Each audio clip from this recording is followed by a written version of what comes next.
Good morning, students. I am Arvind Dobriyar and I welcome you to the e-learning portal of Cambridge International School, Daswa. So, students, as you know that we are reading the supplementary reader, that is Snapshots.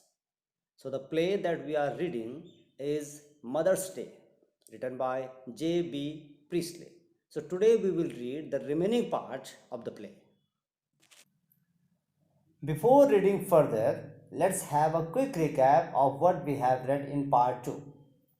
We have read in part 2 that after changing the personalities, now new Mrs. Pearson tells Mrs. Fitzgerald to go to her house for the time being. At the moment in the play, Doris, the daughter of Mrs. Pearson, enters the scene. She asks for tea and orders her mother to iron her yellow silk. She gets shocked at the sight of Mrs. Pearson smoking, and from there, argument begins.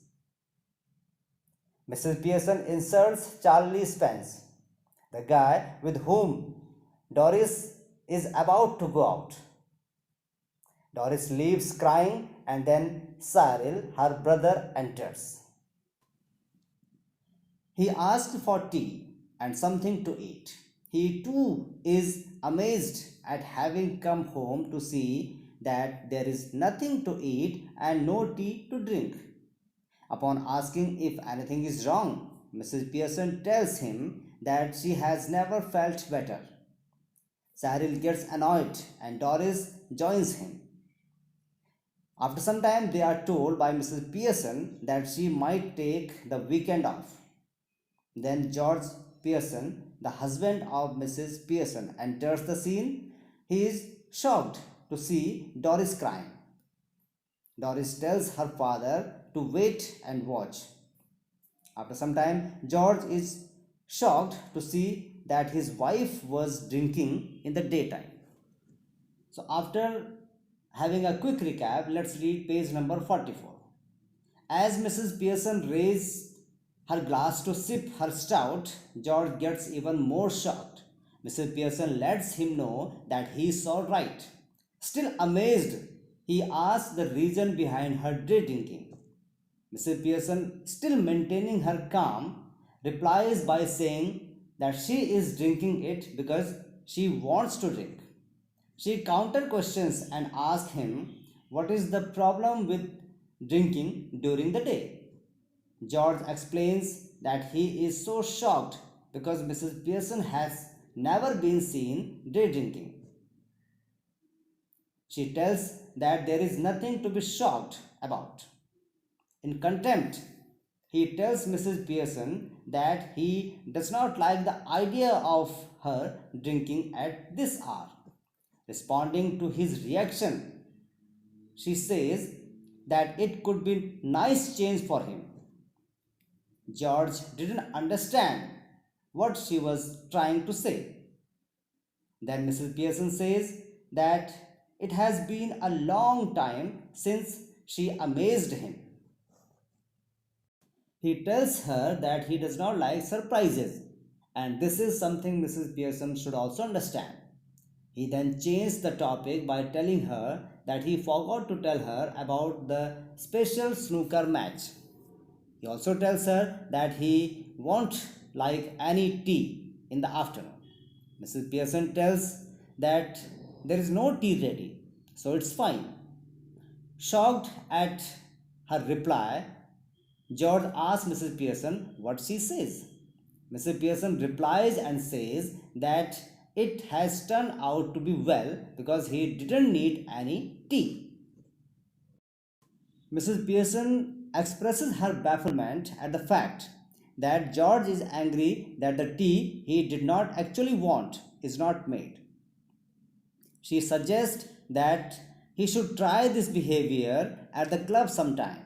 George is not sure as to what Mrs. Pearson is telling him to try at the club. Now she explains the tea situation in the context of the club where he goes to the bar to tell them that he does not want any beer and then gets angry at them because they had already not poured some beer for him. He pretends not to understand all this. Mrs. Pearson says that the people at the club will laugh at him. Now, page number 45. Now, George gets irritated. Mrs. Pearson tells him that he should have known this by now. She further tells him that he is famously made fun about at the club, and the people call him Pompey Ompy Pearson because they think that George is self absorbed and overbearing. Now, George is horrified. Mrs. Pearson expresses how hurtful it has been for her seeing her husband leaving her and wanting to go to a place where people make fun of him. She says that he does it every night instead of going out with Mrs. Pearson, who does not make him look like a fool. Now Cyril enters the room holding a glass of milk in one hand and a slice of cake in the other. George asks Cyril angrily if he knew this has been going on the club. Cyril tells his father that it is true. Then George curses himself slowly that if they call him names at the club, then he may go to hell. He leaves in shock and despair. Then Cyril tells his mother, Mrs. Pearson, that it is not fair. She should not hurt the feeling of his father. She then imparts some words of wisdom by telling him that truth only hurts for a while. She further mentions that this would not have happened if his father did not go to club. Now page number 46. Cyril doesn't believe what she says. Mrs. Pearson makes it clear that she didn't invite Cyril's opinion on the matter. She mentions that he also doesn't have enough knowledge to talk about all these things because all he knows is spending time and money on greyhound races and ice shows. He mentions that he does not find any problem in doing so. Mrs. Pearson lets him know that she has no problem with him doing all these if they are really bringing him joy. She asks if he is actually getting the enjoyment he claims to have achieved. Suddenly, someone knocks the door.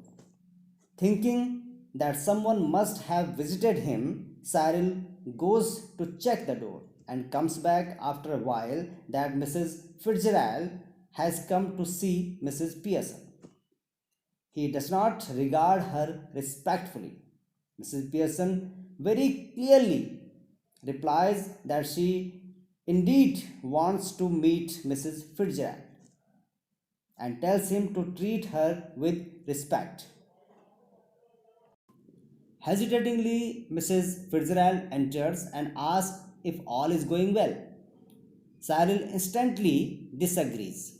Mrs. Pearson, in an attempt to cover the situation, tells Mrs. Fitzgerald, who is actually Mrs. Pearson, that everything is right and instructs Cyril not to speak. Considering Mrs. Pearson is being unfair, he bursts out and asks her why shall he not speak. Mrs. Pearson shouts at him and tells him to obey. Mrs. Fitzgerald tries to interrupt. Then Mrs. Pearson instantly replies and tells Mrs. Fitzgerald to stay out of her personal and family matters. She, Mrs. Fitzgerald, tries to mention Cyril and again is interrupted, but this time by Cyril, not by Mrs. Pearson. Now Mrs. Fitzgerald gets worried and sits on the settee. Mrs. Pearson says that she is putting them on the right track. Moving little closer to Mrs. Pearson, Mrs. Fitzgerald asks her if George is at home. Mrs. Pearson replies in positive and tells her how she told him what they said about him at the club. Mrs. Fitzgerald, unknowing of the truth and being naturally innocent as she is, thinks that they thought highly of him. Mrs. Pearson tells Mrs. Fitzgerald that she had done her good and the consequences would soon be visible. Everyone will start respecting and obeying her. Mrs. Fitzgerald tells Mrs. Pearson that she doesn't want to be manipulative. Now Mrs. Pearson gets annoyed and answers that this is happening regardless of whether she wants it to happen or not. Then George enters the room. He is not happy to see Mrs. Fitzgerald. He looks at the two women. Mrs. Fitzgerald is looking at him curiously. Mrs. Fitzgerald, not very sure of what she should say, replies very awkwardly while greeting him by his name. He gets shocked at hearing Mrs. Fitzgerald calling him by his name. Mrs. Fitzgerald gets nervous and apologizes for calling him by his name. Mrs. Pearson instantly interferes and tells George that it's not a big deal if she called him by his name because he is not some Duke of Edinburgh who is not supposed to be called by his name and someone who deserves that honor. George now loses his temper and points out that bringing the Duke of Edinburgh in this conversation makes no sense. He adds that Mrs. Fitzgerald's calling him by name doesn't matter because the situation is already much worse. Now, page number 48. Mrs. Fitzgerald, who is actually Mrs. Pearson, immediately interrupts and shows concern for Mrs. Pearson's family. On seeing her family at unease, the real Mrs. Pearson forgets that she is in the body of Mrs. Fitzgerald. Hence, she speaks up. But George is now annoyed to Mrs. Fitzgerald for being so concerned and acting as it's her own family matter. Now, Mrs. Pearson immediately interferes and scolds George for being so rude and disrespectful. She tells him to be polite next time a friend of her visits her.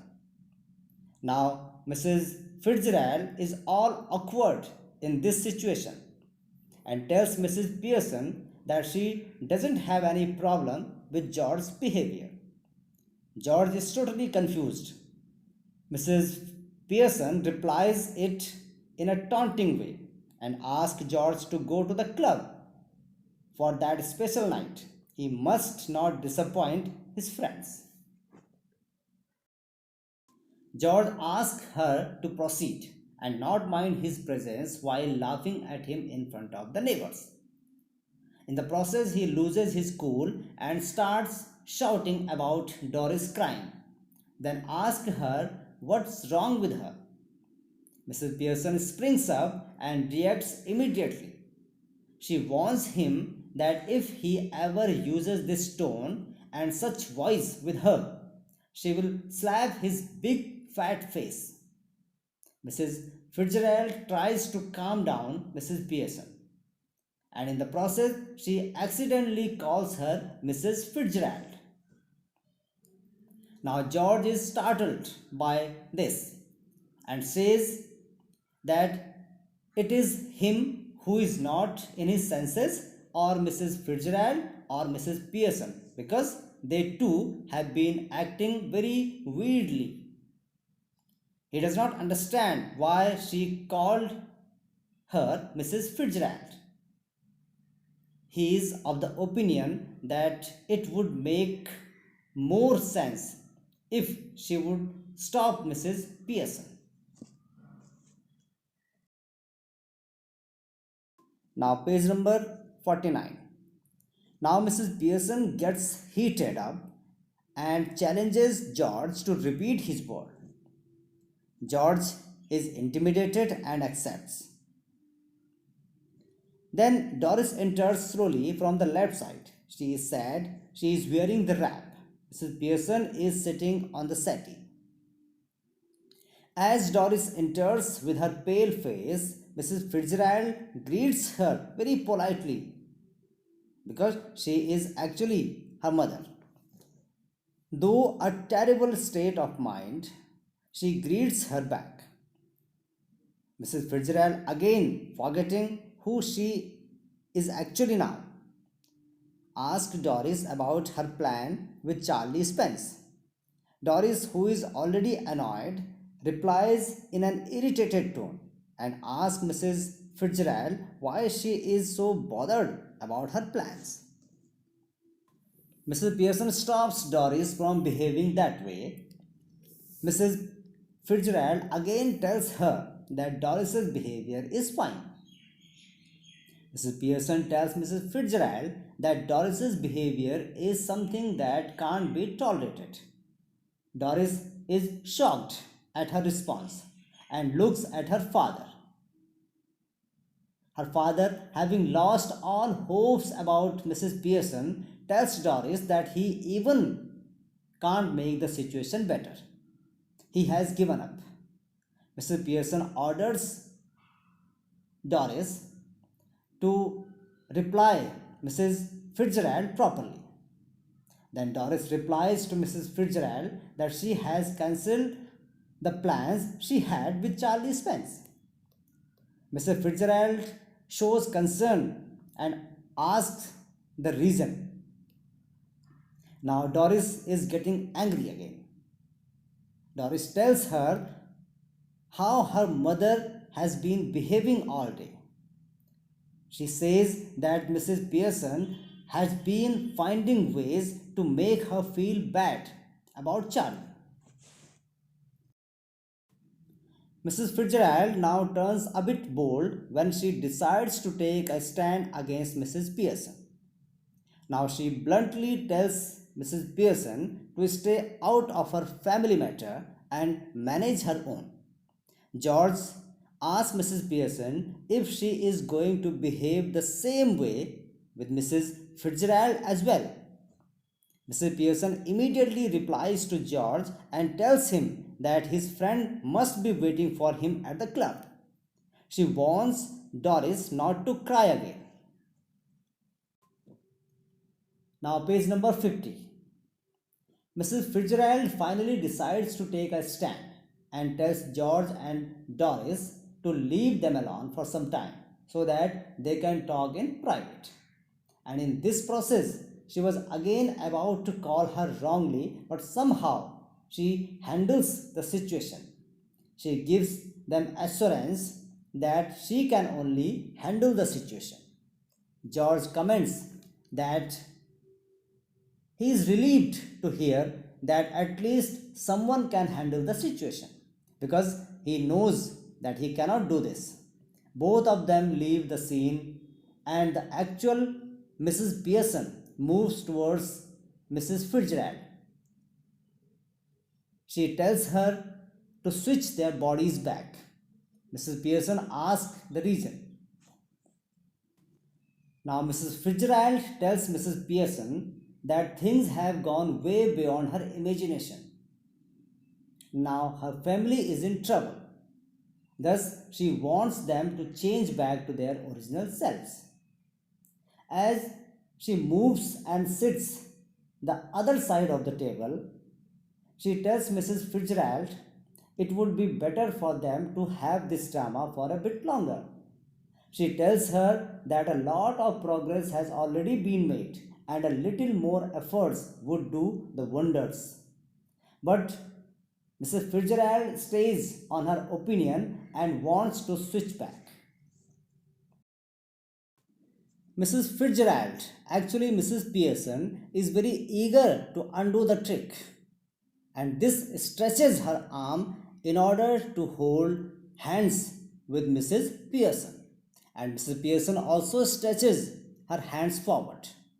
Now, Mrs. Pearson says to Mrs. Fitzgerald to stay quiet for a while till she performs the magic. They undergo the same process and the real Fitzgerald whispers some words. Now the transmission is complete and successful. Now both of them are in their own bodies. Mrs. Fitzgerald, who got to play the role of Mrs. Pearson, expresses that she had fun during this process. Now, page number 51 and 52. Mrs. Fitzgerald warns Mrs. Pearson not to go easy on them again, otherwise, all the efforts would go waste. She replies that she will try her best. Now, Mrs. Fitzgerald says that the time available to her was not satisfactory, as an hour or two of the same treatment would leave a lasting impression. Mrs. Pearson lets her know that she is certain of some changes. All she is unsure about is how she will clarify the things. Mrs. Fitzgerald wants her not to go on apologizing for the treatment, as it would reverse the effect of all the hard work. Mrs. Pearson says that it is very easy for Mrs. Fitzgerald to say all these things because this is not her family. Mrs. Fitzgerald makes her aware that it was Mrs. Pearson only who accepted that they are spoiled and they do not appreciate. She further says that she wanted the things to be improved, so any apology would bring them back to being rude to her. She says that Mrs. Pearson can even test this if she wants. Mrs. Fitzgerald asks her to name one thing they are reluctant to do, but Mrs. Pearson wants them to. For example, staying at home once in a while. She adds that she also wants them to give her a hand in preparing the evening meal. When Mrs. Fitzgerald asks her if there is anything she likes, Mrs. Pearson hesitates at first, but then tells Mrs. Fitzgerald that she likes to play rummy, but she only gets to play it at Christmas. While moving towards the door, she once again emphasizes how important it is for Mrs. Pearson to be a little strict. Then Mrs. Pearson calls George, Cyril, and Doris inside. Mrs. Pearson smiles at the family, and the family also smile back. Doris speaks first, a bit nervous. Still smiling, Mrs. Pearson says she knows exactly what they should do since they are not going out. While leaving, Mrs. Fitzgerald reminds her again. Mrs. Pearson nods to show that she remembers whatever Mrs. Fitzgerald has told her. She then asks her family whether they have any objection. George says in a polite tone that they don't have any objection. Very politely, Mrs. Pearson tells them that she wishes to play rummy with them, and after that, she would like the children to help cook the dinner so that she can talk to George. George agrees, but while looking at the children, he asks about their opinion. Cyril instantly agrees, but Doris hesitates a bit. When Mrs. Pearson asks boldly to Doris, then she agrees instantly. Mrs. Pearson smiles at Mrs. Fitzgerald, wishing her goodbye. As Mrs. Fitzgerald exits, the family moves to gather round the women of the house, that is Mrs. Pearson, and then the curtain falls. Now, dear students, I am going to conclude what we have read today. George enters to the scene.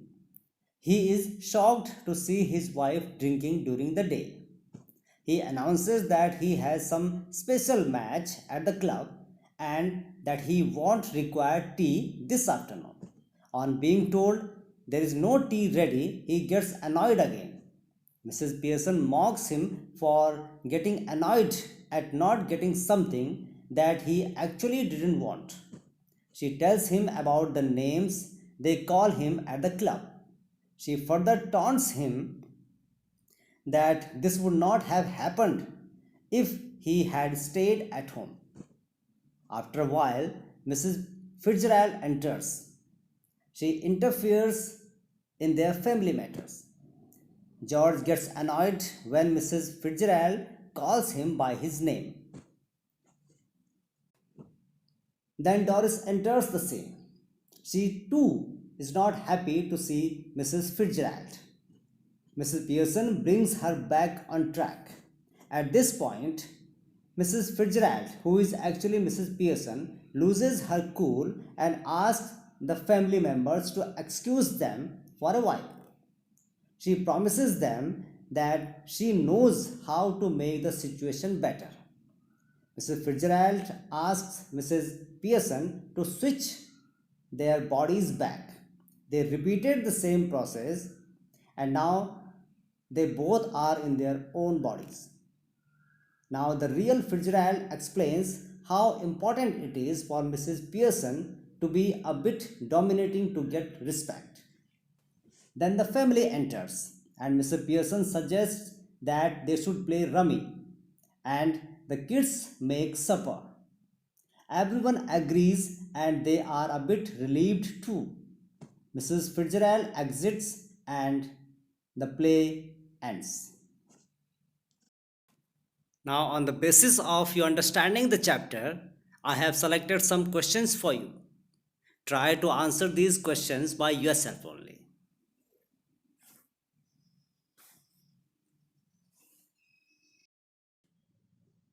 So, dear students, we have completed this play in three parts. I hope you have understood it.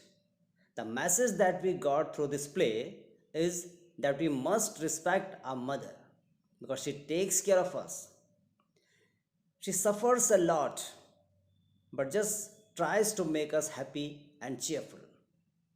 Till the next class we meet, take care of yourself, stay home, stay safe, and keep learning. Thank you.